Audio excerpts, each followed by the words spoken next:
Hindi na talaga naramdaman at nakita ang presensya ni Kim Chiu sa Sinulog Festival kahit may mga balibalitang nakapuslit ito sa Mactan Airport kasabay ni Paolo Avellino. Walang nakakuha ng malinaw na impormasyon kung nasaan si Kim.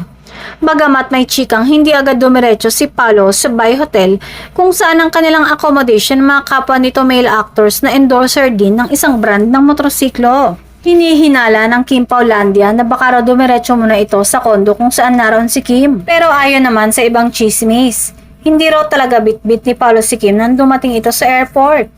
Sa VIP na raw pinadaan si Paolo pagpasok nito sa airport dahil marami ang nag-abang na mga fans sa labas at hindi kasama si Kim. Iniiwasan ng mga security personnel na makaabala sa ibang mga dumadating ang presensya ng aktor. Kung sa bagay, umano ay big star nga si Paolo sa mga boses ng motorcycle brand.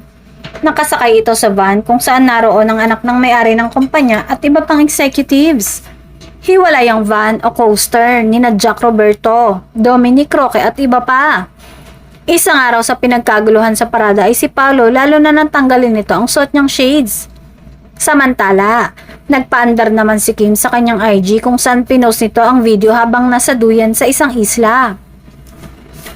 Ilang segundo, nagpalit ng frame at makikita ang aktres na naglalakad sa sandbar.